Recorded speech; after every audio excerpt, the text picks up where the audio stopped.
Welcome to this session of the Beyond the Veil Summit, where we explore the nature of the veil between the worlds. I'm Lisa Bonis, your host, and my guest for this session is Tina Zion. Our topic today is how to become a medium and what does it take to be one? Tina Zion is a fourth-generation intuitive medium and is internationally viewed as an expert in medical intuition and mediumship. She's a first place Gold Award winning author and teaches internationally, including here on the Shift Network. She's here with us today. Tina, thank you so much for joining us. Welcome. Oh, bless your heart. Thank you for having me. And I love meeting with you. I just love it. Yeah, we always have the greatest conversations. So I'm really looking forward to what comes up today. This will be good. So we do. We have great conversations. We do. We do. Well, let's start out with, this is the Beyond the Veil topic. So let's start with a definition. In your view, what is the veil? Oh, well, in my humble opinion, I've noticed that the veil is so different. What everyone calls the veil is so different for each person. And as I examined that and I examined myself, what I noticed is the veil tends to be thicker. It tends to be thinner. It tends to be different for each person. And what my divine and sacred guides have said too, the veil tends to be whatever distance we, each person as an individual, feels from the spirit realm. So it's very much a part of, if we're afraid of it, then the veil will be possibly thicker. Or if we are eager to work at that level, I really haven't noticed any veil. So I love talking about it. And I think it's maybe a controversial topic even to bring it up this way. But it seems like it's just whatever we think, each individual thinks it is. That makes a lot of sense. I really like the way that you say that it's an individual thing, because as you mentioned, sometimes, when life is tough, you really feel like, I personally will feel like I'm just not tapped into source at all. And it feels like, sort of wading through tar to find our way back to the thin aspects of the veil. Let's talk about that a bit, if you don't mind, because we all get stuck in the quagmire. How do we move closer to a thinness of the veil? First of all, I've noticed that many people who are afraid of it tend to look away. They tend to try not to think about spirit people. They try not to go there. And so they, in fact, maybe create that thicker veil. So I find that there's a lot of fear with people about what's going on in the spirit realm, what's going on in, I call it the entire non-physical world, the non-physical realms. And here's one thing I would tell people that might help everybody. If you notice that each of us has a physical body as we sit here and talk together and listen to our talk, that 50%, and here's what I keep coming up with, there's not 50% of our experience here is on the physical level. But you know what? The aliveness in us is actually the other 50%. That our aliveness is our soul energy. And so if everyone could start thinking of themselves as only, I'm really 50% in the physical body, or I'm 50% physical and have a physical body. And, the other 50%, I'm already spirit. And so I hope that would help to normalize this for people, that connecting with the spirit realm, there's really nothing to fear because we're already a spirit. And so I love this opportunity to even say this to people because they keep telling me this is a really new thought to people. Yeah, it can be definitely. And I know that in your work, you are both a medical intuitive and a medium. And since this specific summit is more about mediumship, et cetera, let's talk about that. The primary role in your view of a medium is to be the interpreter between the deceased and the living. Is that accurate? No, I would say that that would be the most common thing that everyone thinks a medium is, that the medium is an interpreter. You know, they're listening to the deceased, and then they tell their living client what the deceased is saying, what the deceased looks like or is dressed like, and things like that. When what I noticed over the years as a medical intuitive, I noticed that the deceased is actually very, very, very alive. There's really nothing to fear. And I noticed that I'm having different kinds of interactions with the deceased. And actually, deceased are sometimes one of the eight causes of someone's illness or somebody's struggle. So, and more negative, or I say confused or angry or whatever deceased person might be hanging around. They actually might be one of eight causes of someone struggling in their life. Mhm. Yeah, yeah. You and I have talked about this in the past. About I've heard from many different mediums that, for example, if somebody is struggling with addiction, oftentimes it's because there's a deceased being, person, whatever you want to call them, sort of hanging around, living vicariously through the addiction. Is that Yes. your experience? Yes, that's very much my experience. And, an addiction that is really a good example of it too. And sometimes the person in spirit depends on what they were troubled with, how they died, how they lived, their emotions, and they will tend to find living people. They're just attracted sometimes to living people who already might, in your example, already might be drinkers, And so I always kid around. I got so many stories about bars that people would probably never go into bars again if they heard all those stories I have about picking up deceased people who are troubled and were possibly alcoholics and possibly died that way. And then that spirit person actually connected with the living person who visited a bar. And so then they've got that spirit person, kind of hanging around them and affecting them. Yeah, I'm really glad that the conversation is going in this direction, because I know that this is a question that many people have. Do I have, somebody stuck in my field? Are there negative entities in my house? Uh, let's talk about that if you don't mind, because again, this is a big question. Some people, they don't believe in it. There's no such thing. There's only love and light, yada, yada. And then others are like, I know that there's more to it than that. So what's your view? Oh my goodness. The non-physical realm is just as alive as the physical realm. And I actually think that and have experienced that it's much more complicated than the physical world. There are, deceased humans, and some people think that when we leave our physical body, that we automatically go into the light, and that's not my experience. And I have so much validation from people who, after I work with them and help the deceased person to detach, and I've got a whole process to help the deceased person.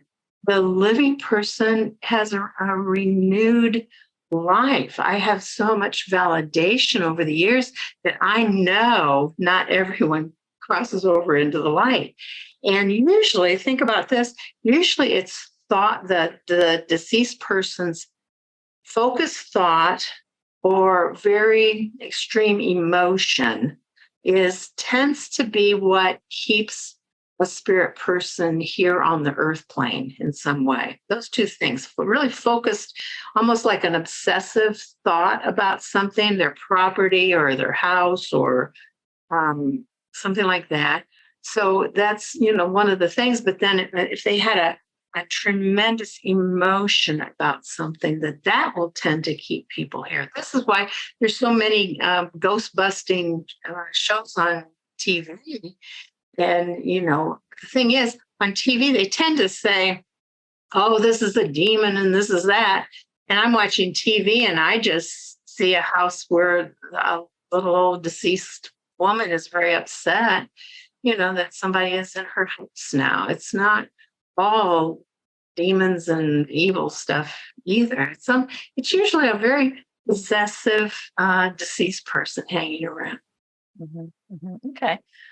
Thank you for that clarification. And obviously, there's so much more to this that we can go into, but that's a whole nother conversation. You were talking about we were talking about addictions and about how there are causes for illness. So let's talk about how can a medium also become a healer? Can you help people to, fix what ails them? For so many years, I didn't even, it was so natural to do medical intuition with people and for people that I was often a deceased person was involved, that I didn't occur to me that I was actually taking steps to actually bring closure to the deceased person or assist the deceased person in some way. And then the icing on the cake, as I call it, is to watch this beautiful transformation of a deceased person being taken to the light to help them in this crossing over, as we call it, experience. And it took me, I don't even know how long it took me to realize, wait a minute, I think I'm healing the deceased too. And so that's really how it started. Interesting. I wanted to ask you, how did it start for you? Because again, many people are wondering, do I have what it takes to be in a medium? Am I a medium or am I crazy, et cetera? So when you first began down this path, how old were you? When did you recognize that that's what was going on? Oh, well, I wasn't healing them back then, but I was, as a little child, I think I was probably 5 years old or 6 years old, that I realized that I was seeing a deceased farmer behind the barn. And I could tell he wasn't in the living because I could kind of see through him. And he was out there at night. Even when I was a little bit younger than that, we lived in a house and this spirit man tended to go inside of me. And I was a little tiny kid and I felt like I was like that, like blowing up inside. And it took me many years to understand, wait a minute, that was a deceased person just going in and out of this little kid's body. And so I have all kinds of, stories like that this is very, very, very real. It's very real. Yeah, I want to go back to what you were just talking about how, your body felt like it was filling up. As a child, you have no frame of reference. Did you tell the adults? Did you just live that way until you realized that there was something that you could do about it? How did you approach that? That's a really good question. My entire family were very active spiritualists in the church. My father's side, they were active spiritualists. On my father's side, on my mother's side, my great grandmother and was a medium and read cards. And so it was very, very natural. And at that time when I was little, when this particular human was kind of going in and out of me, I didn't know what was going on. I was too little. I didn't even know my family was aware of the spirit realm back then. So it was just when I was older and got more involved in this professionally, I thought, wait a minute, that was a deceased person uh, coming in and out of me for why I don't know what he was getting out of it, but and I would just, oh, this is terrible, and then I would push him out. So I didn't. I don't know. I didn't know what it was at that time. Interesting. Okay, so you don't know why he was doing this. I mean, I guess we can assume he just wanted to feel the physical again, but for you, it felt unpleasant and you were able to just push him out by thinking that. What did you have to do? I just thought it. Then I kind of like pushed him out. I had to push in, from inside of me, and I pushed him out. Here's the thing: this will bring up that I want to bring up with people is thank goodness this is true, but the spirit realm will actually do what we tell them to do. We have to mean it when we say it. And thank goodness they will do it. So if you say, don't ever get back inside of my physical body, that spirit person will not do it. You have to mean it when you say it, though. Yeah, I think that's one of the most important things I've ever learned from you is the command, because so many of us are so polite. Oh, please help me with this, or help me to blah blah blah, or whatever, and we're sort of asking politely for a favor, and that doesn't always work. You really do need to be solid with your words so that they have no doubt of your meaning. Can you talk a bit about that? It's very, very important for us to be in charge of what's going on, because if you think about it, the people who leave their body at the time of death and actually go into the light, uh, they're in a place where that makes sense to them. They're in a place where they have that awareness and they can do that. The people that stay here, the spirit people that stay here on earth, tend to be troubled in some way. They're either still feeling their terrible illness, or, they're still feeling, in your example, the addiction. So they're troubled in some way. And we have to be in charge of our own body, our own house. For example, the some of my family members work at a hospital. And when they come over and then they leave, they always leave troubled deceased people at my house. And they don't mean to. And they're not aware of it. I should tell them. All that means is if we do have a deceased person in our environment, they either need something or they want something. And a lot of times they need help is how I came to this, and how I feel like I have become a healer, and I teach this to people how to actually be in charge and to actually help them because they're troubled in some way. That's really interesting that people bring them to your house and they stay. Tina can help us. Tina sees us. Is that what they're doing, do you think? Oh, I believe so, because think about this. Why would, these family members go to other people's houses and they're not doing that? But I think when we begin to be aware of the non-physical realms, then I think we look different, we feel different. I've had people in spirit that are all excited that I could see them. They get very excited that I can see them, and they start really interacting.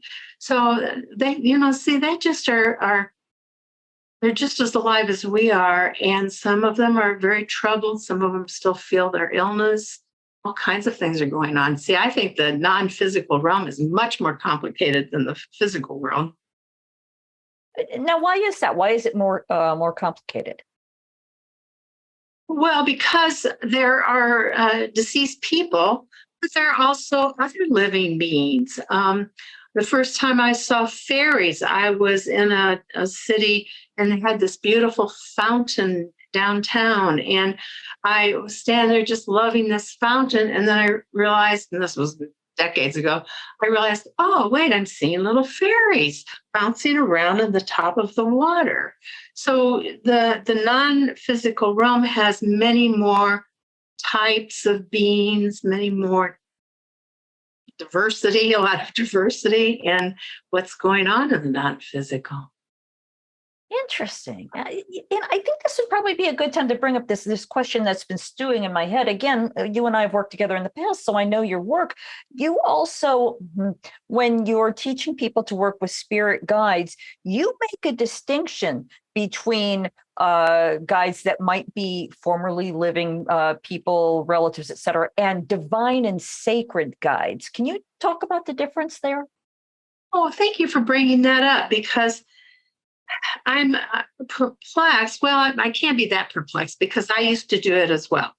If a non human being told me that they were a guide, I accepted that, thought that they were wonderful helpers, and I worked with them for many, many, many years. Then I realized, now, wait a minute. Notice that some of these guides that I had, some of them were very, very good at what they did. Some were kind of not so good about the outcome. And I realized there are different levels, just like here on earth, some physicians are excellent and some physicians are mediocre. And it's the same in the spirit realm. And I love talking to people about this.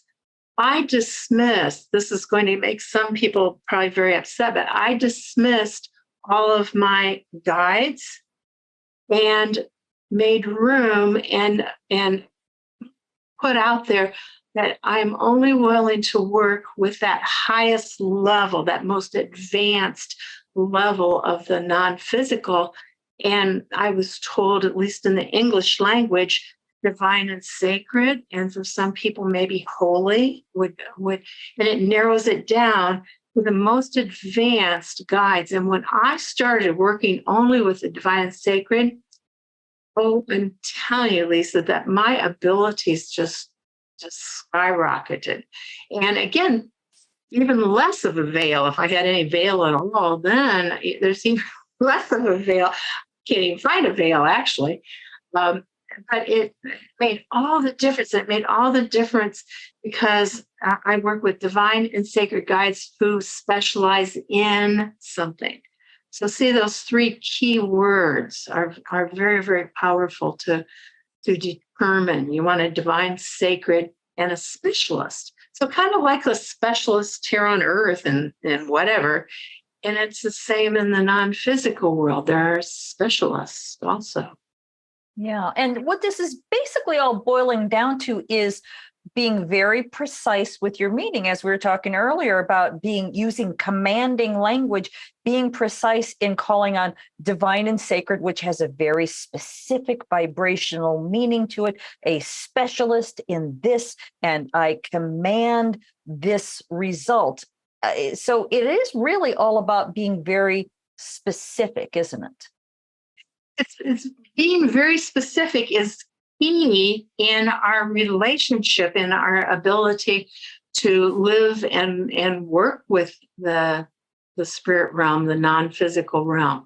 That's very, very key because our thoughts are more than just thoughts. People just think we have monkey mind and thoughts are just coming and going, when in fact that made all the difference in the world too. When I started using very precise individual words in my thoughts and to the universe, like in prayer, rather than saying, please help me, I break it down into exactly what I mean by that. And that's the thought that I put out there. Not just help me, but what do you really mean? That's my best example of that anyway. What do you truly mean? And use those words that you would want those things to come into your life now or assist you in some way. Our words are very, very important. And then our emotions either power those words up or they tend to weaken those words, depending on what our emotions are. Mm-hmm. Yeah. I'm recalling when I was a baby psychic, long ago, when I was first learning how to do this.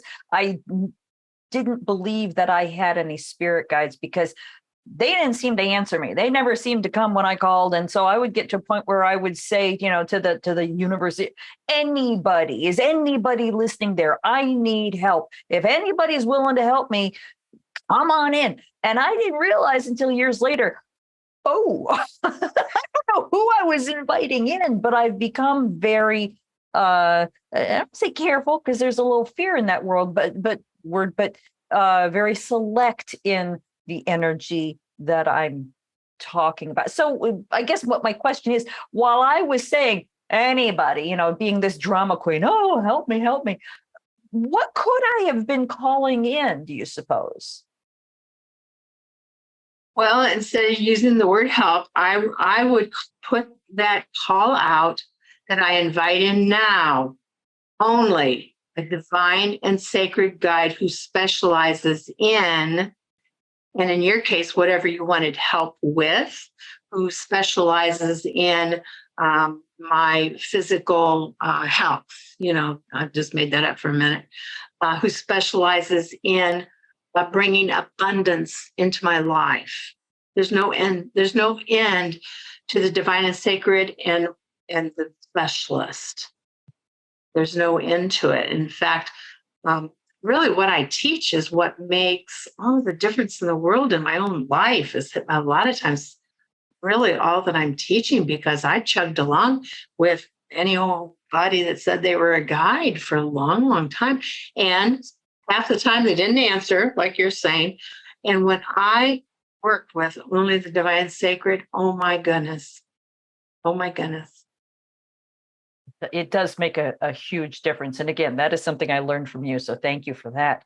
So talking about being new to this, I'm assuming that there will be people watching this that aren't new. So what should people pay attention to notice what draws them to learn about mediumship?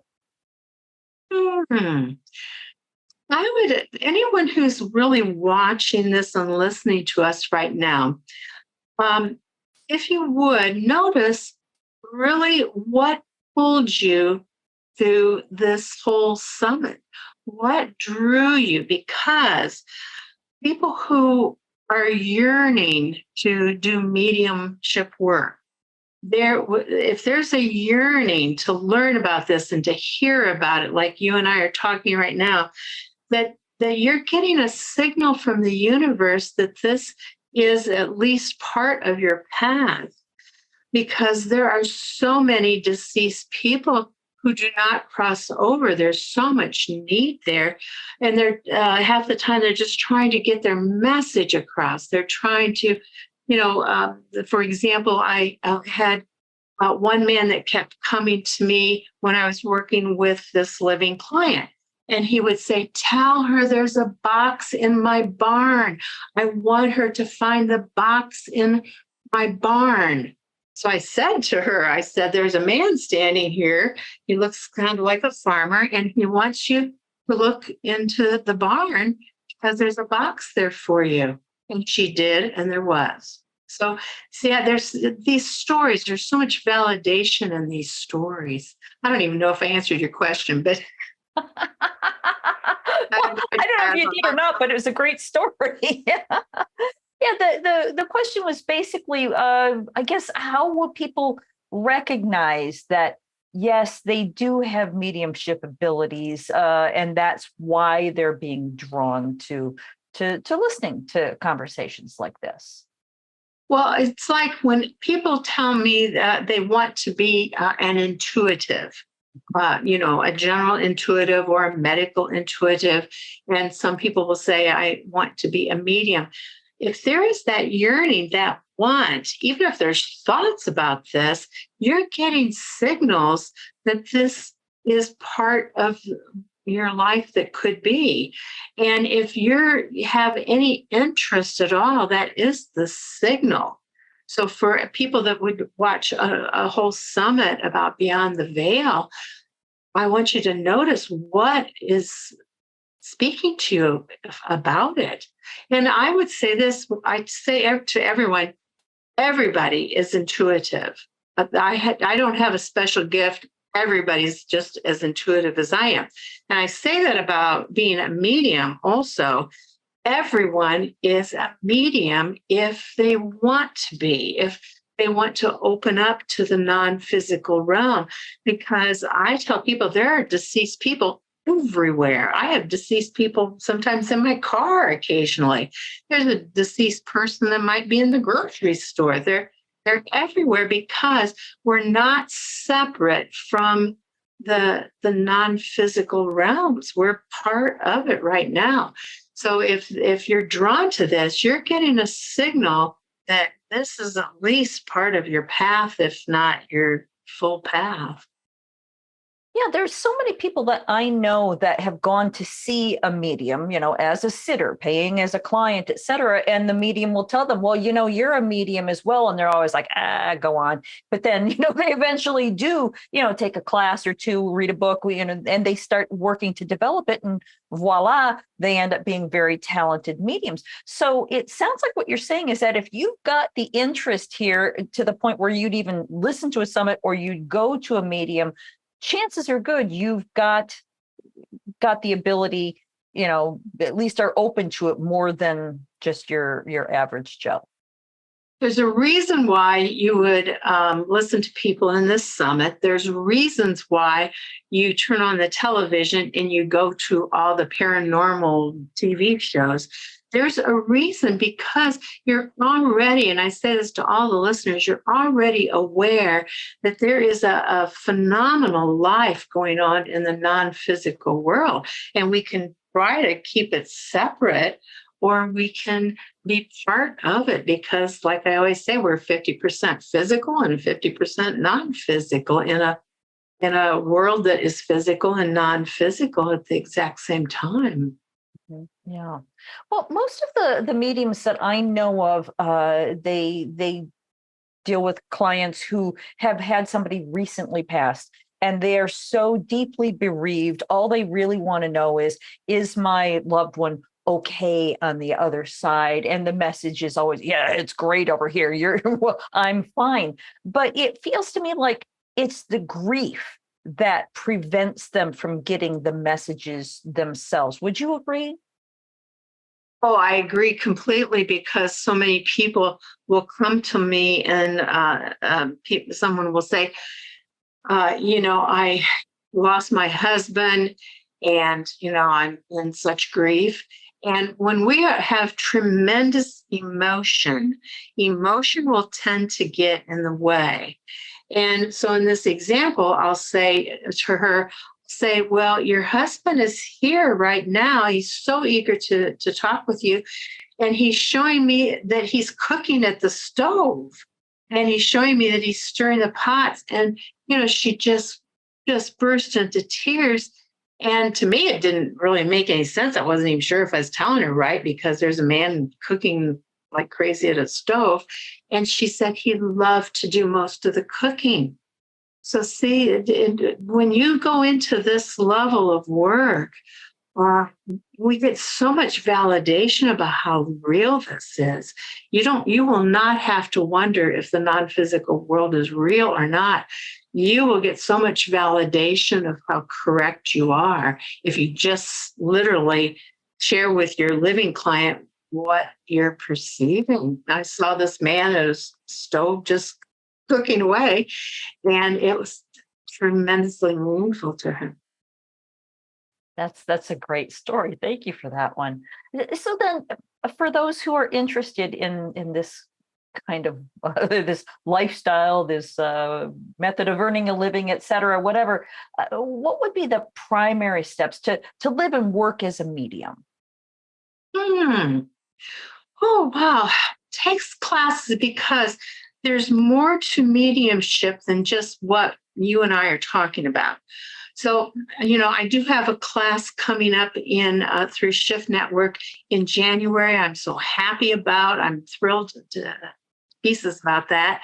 And I also, in a couple of my books, I address this. I address how to be aware of the non-physical world, what to do about it, who you are noticing, and what level of awareness they're at. So I have all that detail in my advanced medical intuition book, but also my latest book, Be Your Own Medical Intuitive. Right, right. I'm looking forward to that class. And I know that part of that is going to be discussing. I want to use the right wording here because I don't want to sound all scary and spooky, but there are aspects of the spirit world that aren't so friendly, aren't so nice. There are times when I know people that I know feel like they're under what they call psychic attack, or somebody sending them bad juju and it's coming through, whatever they're sending toward them. Can you address that? I know we're just going to be scratching the surface, but let's talk about that. Well, in your example you just gave, that literally, when someone's picking up that someone's sending them bad juju, as you call it, that many times that is from another living person, because our thoughts are things, our thoughts and our emotions have substance. So if we feel hatred about a person, that's sending them a hatred vibration. If we love someone, that sends them a love vibration. So psychic attack is real. And I teach people about how not to be a victim to that. I hope I help people to realize how powerful they are, and they don't have to receive or take that attack at all. Now, there is also that level of stuff going on in the non-physical realm. Sometimes people will say, I feel like I've got someone watching me, and it feels very negative. Well, they almost 100% have a very, I call them messed up, deceased person following them around. And yes, they will affect our lives. So we've got, in your example there, this can happen living person to living person, and it can also happen with deceased person to living people. It's very that's why I say it's really complicated, this non-physical realm. Absolutely. So then, again, we can only scratch the surface here, but if somebody is feeling like somebody's sending stuff at them, or that there's, somebody on the other side coming at them, protection, what sort of protection can we create to, keep them out? We can invite in divine and sacred guides who specialize in being warriors against the dark. Stays using those key words, divine and sacred guides who specialize in protecting me 24 hours a day. See, there's so many things that we can do. And we also need to be in charge of our own energy field. So I teach people about that, to power up their own energy field. And the brighter we are, the dark can't stand the light. And so it's very repellent when we crank up our own energy field. See, we even have a lot of power and control over the aliveness inside of us. Yeah. So that doesn't sound all that complicated. It sounds very doable, not scary at all, just sort of matter of fact, right? Well, one of the things I hope to do is to take the scare out of this, because that's what gets in our way. We could be yearning to be a medium, but we're kind of jittery or afraid. No, half of us is non-physical. So you need to know what you're doing, and you need to learn, some steps. And if you're listening to our talk and the other talks, you're getting a signal from the realms that this might be your path in your life. All right. You know what? I think that would be a good place to wrap this up. There's no point in even going any further than that. I want to make sure that I mention your website. It's tinazion.com. And as you mentioned, you've got a Shift Network course coming up in January. Go ahead and tell us about your website and a little bit about your course. Oh, my website has the Shift courses that I've done in the past, so you can look at them there on my website. And my books are on the website, and also my activities are on the website. So thank you for asking about that. And my books, I have 3 books that are about medical intuition. 2 of them are Become a Medical Intuitive and Advanced Medical Intuition. And those are about really the focus is to be a practitioner for others about that. And then my third book is Be Your Own Medical Intuitive, because, we intuitives tend to not take care of ourselves very well. And so this book, Be Your Own Medical Intuitive, we're both smiling, is for our own health and healing methods that we can do for ourselves all the time.